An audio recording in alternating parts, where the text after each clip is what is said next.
vrai que les gens ne s'imaginent pas à quel point c'est complexe de fabriquer un bijou fantaisie. Pour faire une simple créole en argent, toute simple, il y a 13 opérations. Un bijouga, ça passe dans plusieurs mains. Il va y avoir de la découpe, du montage, du collage, de l'enfilage, de l'émail dessus. Il y a des étapes de séchage, ça passe dans des fours. Si on part du produit brut, c'est vrai que c'est du boulot. Puis c'est tout fait main, donc on n'a aucune machine. Nos machines, elles sont là.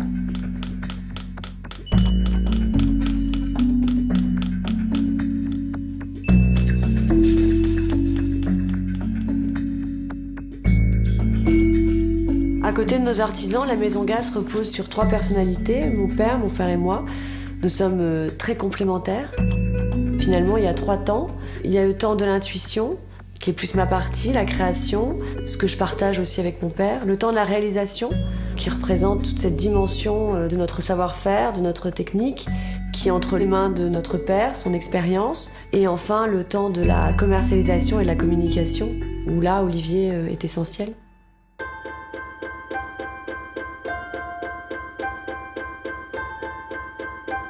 Comment naît un bijou? Il va naître d'une envie, d'une inspiration, il va naître de l'œil que mon père va avoir, il va s'arrêter, il va photographier un paysage, une couleur. Ce processus de création, il vient souvent d'un voyage. Tous mes voyages sont axés vers les pays où il y a du soleil. Je pars souvent en Inde, le Mexique. J'adore les couleurs de ce pays, la Colombie. Et depuis 1983, chaque année, je vais à New York. C'est une ville où l'on trouve les plus beaux flea markets du monde. New York est un moment important de complicité créative avec mon père.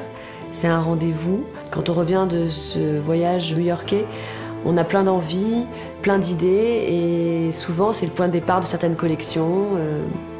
Et c'est aussi tous ces moments intimes qui participent à l'histoire du bijou Gasse.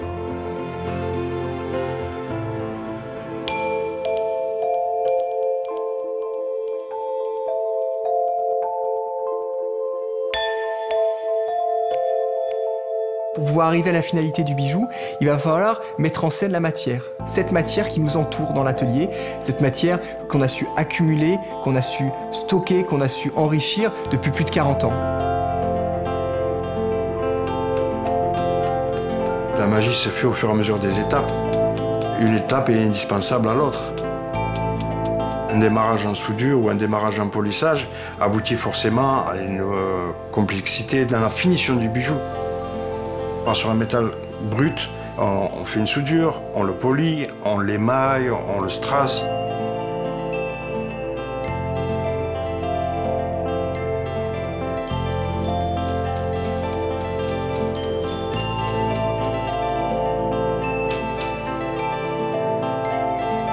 Sur des paires de boucles d'oreilles, on ne peut pas se permettre de faire une soudure un peu à gauche, un petit peu à droite. Il faut que ce soit très symétrique. Sinon, on a des variantes de position sur la boucle d'oreille ou sur le collier. Donc, il faut avoir une main, dirais-je, assez réglée.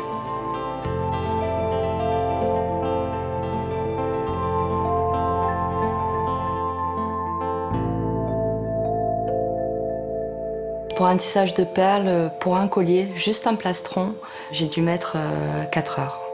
Juste un tissage, sinon il y a des colliers qui peuvent me prendre la journée. C'est si long parce que ce sont des rocailles, donc des perles très petites. Un tissage se fait avec du fil très fin, perle par perle, donc c'est minutieux, il faut être patient, donc ça met du temps. Depuis toujours, mon père, il a conçu des bijoux pour qu'ils soient portés par une femme. Lorsqu'on fabrique une paire de boucles d'oreilles, par exemple, chaque artisan garde en tête que cette boucle d'oreille, elle doit être légère, elle doit rester fluide, elle doit épouser la forme du visage, et elle ne doit pas dépasser un certain grammage. Nos bijoux, ils sont conçus pour vivre avec la femme, pour partager son quotidien.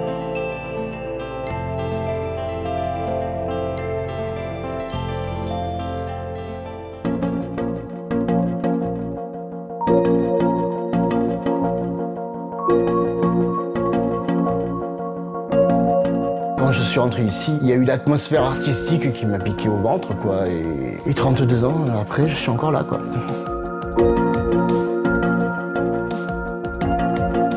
Le bijou Gasse, ça a longtemps été la couleur, parce que je pense qu'on a été un des premiers à insuffler la couleur dans le bijou, à mélanger les couleurs, tant au niveau de l'émaillage, qui est ma partie, qu'au niveau des mélanges de strass. Au début, quand je suis rentré ici, il n'y avait que quelques couleurs qui étaient utilisées. C'était surtout la turquoise, le corail, les perles noires. Et d'un coup, on a évolué dans une cascade, justement, puisque c'est le nom d'une boucle d'oreille qui a été créée à cette époque-là, où les couleurs se sont mélangées, du jaune au vert, en passant par des bleus. Et les gens étaient sensibles à la façon dont étaient posées les couleurs.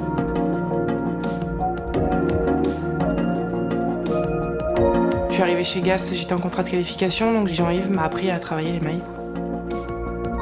En début de saison, Marie vient et elle s'arrête à chaque poste et elle nous donne les premières directions et on s'inspire de ce qu'elle nous présente. Ça peut être plein de choses, ce qu'elle a vu, des tissus, des matières. Elle choisit une gamme de couleurs qu'elle nous expose et c'est à moi de les reproduire et de les associer.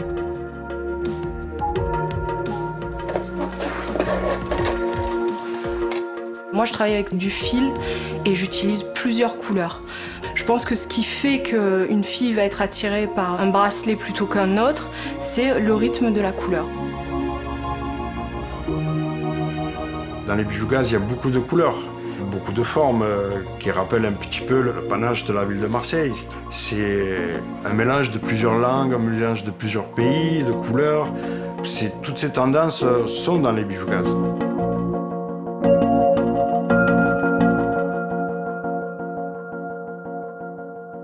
Il n'y a pas de frontières dans un bijou Gasse, c'est ça qui est beau. C'est vraiment un long parcours sans frontières.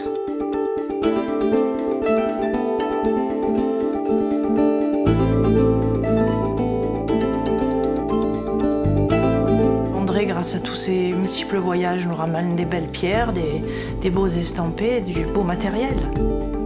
Il est très exigeant sur les matières, sur les pierres, sur le travail en lui-même, sur le détail, sur la finition. Surtout, il a un œil sur tout. Je pense que c'est ce qui fait toute la force de Gasse Bijoux. La chance dans notre métier, c'est que nous pouvons utiliser beaucoup de matières. On n'a pas de contraintes. Il suffit juste d'être curieux.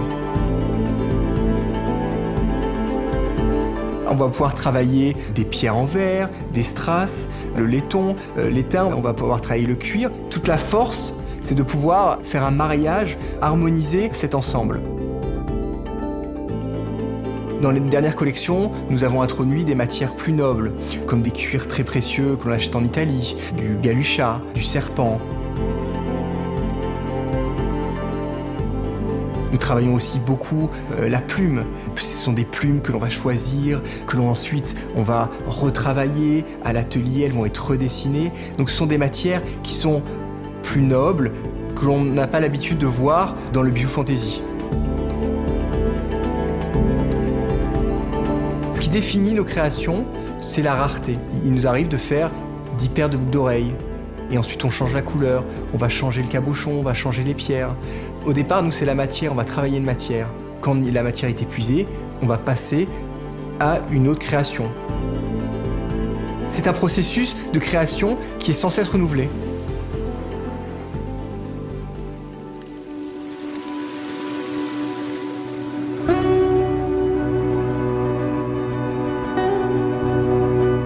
J'ai une grande fierté, c'est vrai, à ce que cet atelier soit à Marseille et tout est fabriqué, conçu ici. J'aurais jamais une grande usine qui fabrique des bijoux. Les bijoux, ils sont faits à la main, ils sont cousus main. L'atelier des bijoux Gasse, il se trouve sur un rocher, avec évidemment une vue et une lumière extraordinaire. J'aurais du mal à créer ailleurs. Je pense que je ne trouverai pas un endroit pareil ailleurs. On travaille dans un cadre magnifique. J'ai travaillé chez les Compagnons du Devoir. Ce que je retrouve chez les Compagnons du Devoir et chez Gasse Bijoux, c'est un travail de groupe, c'est une deuxième famille. Il y a quand même pas mal de filles qui sont là depuis très longtemps, donc on vit ensemble. On vit plus à l'atelier qu'en famille. J'aime bien le mot de tribu. On n'a pas le même sang dans les veines, mais on a quand même quelque chose en commun, je pense, ce qui nous a tous un peu réunis ici. On n'arrive pas à ce stade sans avoir été aidé, sans avoir une équipe. J'ai recréé une grande famille.